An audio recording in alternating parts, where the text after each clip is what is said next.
안녕하세요. 자립준비 청년을 위한 성공 가계부 만들기 진행을 맡은 박라입니다. 연말 정산보다 중요한 게 하나 있죠. 바로 연말 결산인데요. 오늘은 금융복지연구소 박종호 소장님과 함께 연말 결산에 대해 이야기해보고자 합니다. 안녕하세요. 네, 안녕하세요. 연말 정산 시즌이 다가오고 있는데요. 연말 정산보다 중요한 게 있다고 하던데 어떤 건가요? 네, 사실 우리가 결국 돈 관리하고 이러는 거 부자 되고 싶어서 그런 거잖아요. 돈에 얽매이지 않고 내 마음대로 돈을 쓸 수 있을 만한 그런 경제적인 자유, 뭐 이런 것들을 이제 많은 분들이 꿈꾸시는데, 자, 그렇다면은 올 한 해 나의 경제 활동에 대한 평가를 해보는 게 굉장히 중요하죠. 네, 올해 나의 경제 성적표는 과연 몇 점일까?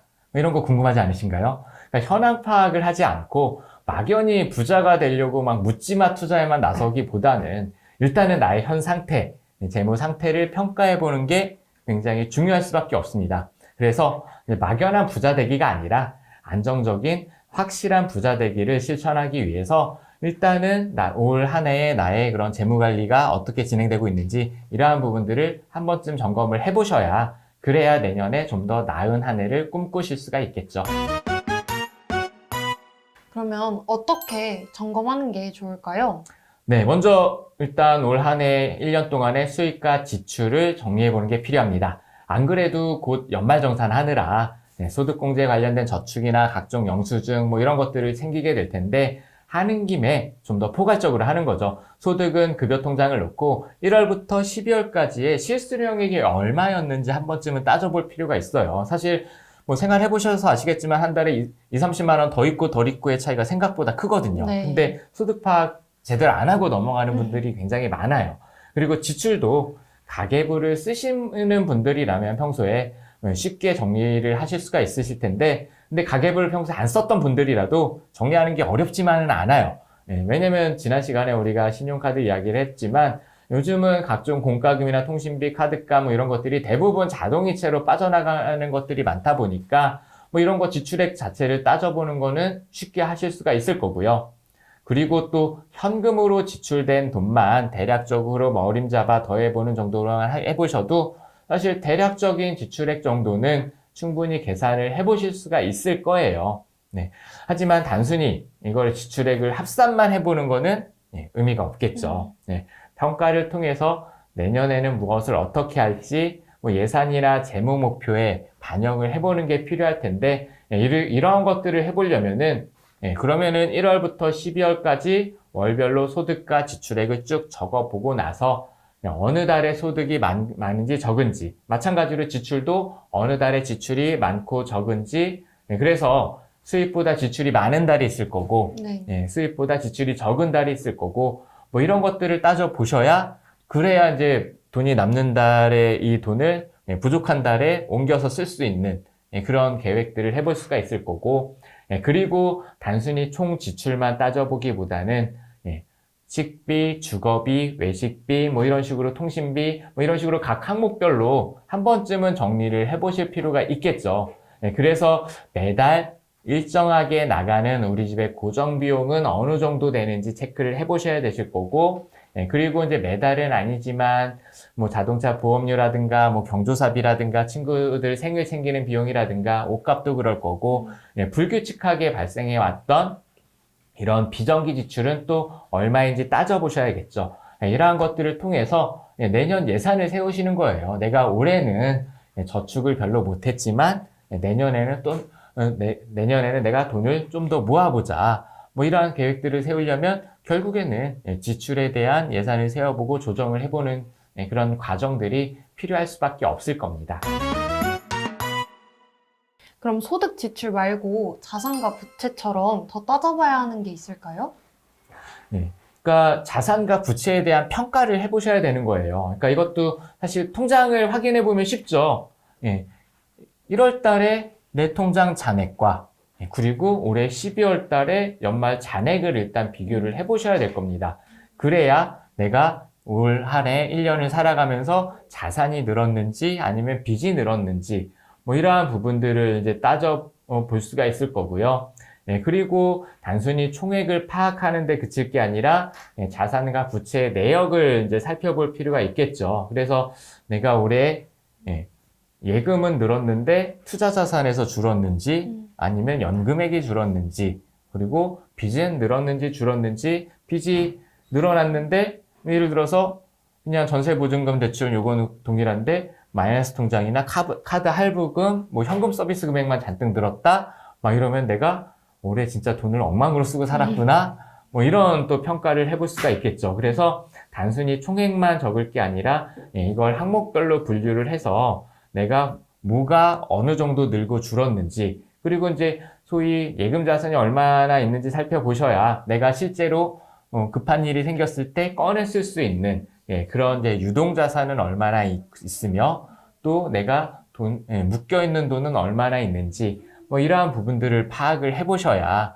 그래야 내가 내년에는 유동 자산을 좀 확보를 해야겠구나, 아니야 나는 유동 자산은 좀 충분하니까 좀 길게 묶어놓는 돈을 좀 더 만들어 놔야겠다, 뭐 이러한 부분들에 대한 의사결정을 해보실 수가 있겠죠. 그러니까 내가 자산이 늘어났다 하더라도 또 한편으로는 저축한 돈은 하나도 없는데 그냥 주식시장이 어떻게 종목 하나 잘 찍어서 그냥 투자 자산만 잔뜩 늘어났다, 이러한 부분들도 한 번쯤은 반성을 해보셔야 되는 게, 1년 동안 돈을 벌었는데 내가 저축을 통해서 모은 돈이 하나도 없다라고 하면 이것도 사실 1년 동안 내가 이렇게 건전하게 잘 살아온 건 아닐 수 있는 거거든요. 네. 그래서 단순히 자산이 늘었다라고 해서 마냥 좋아하기보다는 어떻게 보면은 양보다 질적으로 내가 얼마나 자산의 질적인 성장을 일어났는지, 이러한 부분들도 한 번쯤은 우리가 고려를 해보셔야 될 것 같습니다. 연말 결산을 처음 시도해 보시는 분들도 많을 것 같아요. 네. 그래서 소득 지출 말고 자산이나 부채까지 꼼꼼하게 따져보는 게 중요할 것 같은데, 이때 하기 쉬운 오류라든지 실수가 있을까요? 그러니까 수입 지출 내역과 자산 부채 내역을, 이거를 사실 연결되어 있는 거잖아요. 그럼 같이 연결해서 보셔야 되는데, 그러니까 예를 들어서 수입 지출 내역을 봤을 때는 내가 플러스예요. 올해 1년 동안 500만 원이 남는 거야. 근데 자산 부채를 살펴봤더니 빚이 늘었어. 그럼 앞뒤가 안 맞는 거거든요. 네. 그렇다라고 하면은 이런 경우는 어디선가는 분명히 새는 돈이 있다라는 생각을 하셔야 되시는 거예요. 그러니까 소위 수입 지출 현금 흐름상에 그런 잉여 자금과 자산 부채의 증가, 늘었거나 줄어든 내용들이 이게 일치하는지 그렇지 않은지를 살펴보셔야 그래야 내가 저축이 제대로 되고 있는지 그렇지 않은지 뭐 이러한 부분들을 체크를 해볼 수가 있을 것 같습니다. 단지 계산기를 두드리는 연말 결산이 아니라 확실하고 본인이 했던 것을 돌아볼 수 있는 연말 결산이 되기 위해선 어떻게 해야 할까요? 네, 결과적으로는 그냥 하나하나 이렇게 단순히 더하기 빼기에 그칠 게 아니라 하나하나 평가를 해보는 게 굉장히 중요하겠죠.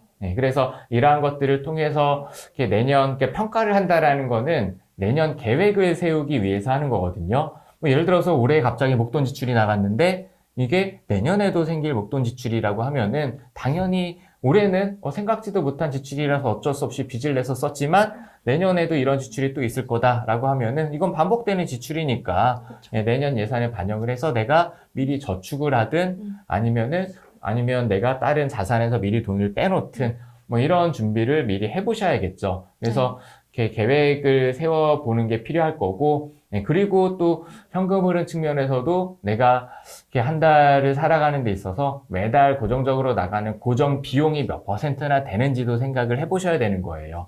그러니까 왜냐면은 고정 지출이 있는가 하면은 또 수시로 쓰는 돈들도 있을 거고 비정기적으로 쓰는 경조사 지출들도 있을 거고 그럴 건데, 고정 지출 자체가 높다라고 하면은 그러면 빚이 생겨날 수밖에 없거든요.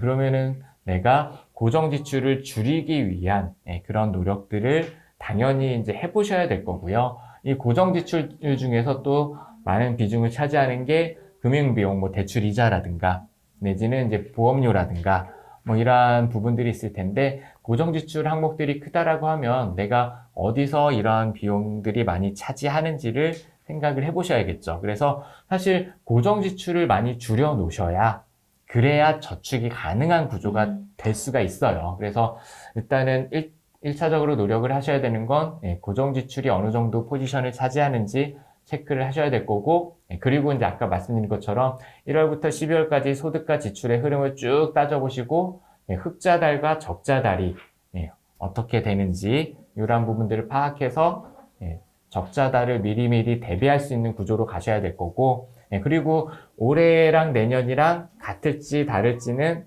이거는 따져봐야 되는 거거든요. 올해는 내가 소득이 예를 들어서 많았는데 내년에도 많을 거냐? 이거는 내가 모르죠. 그냥 내가 같은 직장을 쭉 다니고 있는 분들이랑 별 차이가 없겠지만 프리랜서나 자영업을 하시는 분들도 계실 거고, 올해 열심히 내가 알바를 막 3개, 4개 시간 여유가 돼서 많이 했지만 내년에는 내가 학업에 좀 더 집중하느라 아르바이트를 줄여야 되는 분들도 계실 거고, 그러니까 소득의 변동 요인들을 체크해 보시고 마찬가지로 지출의 변동 요인도 내년에 이사를 가게 될 수도 있고 학교를 졸업하는 분들도 계실 거고 여러 가지 이제 변동 요인들이 있을 수 있잖아요. 그러한 것들을 미리 따져보고 내년 예산에 반영을 해 보셔야 되실 거고, 마찬가지로 나의 저축 계획을 위해서 혹시나 2, 3년 내에 목돈을 써야 될 일이 있지는 않은지, 이게 목돈이라고 해서 꼭 막 결혼하고 뭐 집 이사 가고 이런 굉장히 큰 것들만 생각을 하시는 분들도 계시는데, 예를 들어서 내후년에 부모님이 환갑이다 라고 하면은 보통 이렇게 예전처럼 환갑잔치를 하진 않지만 그래도 평소보다는 좀 더 챙겨드리는 경우들이 있죠. 그리고 내가 결혼하지 않더라도 예를 들어서 언니가 결혼하는데 5만 원 내고 올 거예요? 아니죠. 아니잖아요. 그런 것들을 이제 미리 준비할 수 있도록 좀 사소한 목돈 지출이라도 그런 소소한 거리들이 뭐가 있는지 한 번쯤은 생각을 해보셔야 이러한 것들이 하나하나 저축 계획으로 연결이 돼야, 그래야 내가 빚이 늘어나지 않는 그런 재무 구조가 될 수가 있습니다. 정말 연말 정산만큼이나 스스로 하는 연말 결산도 중요해 보입니다.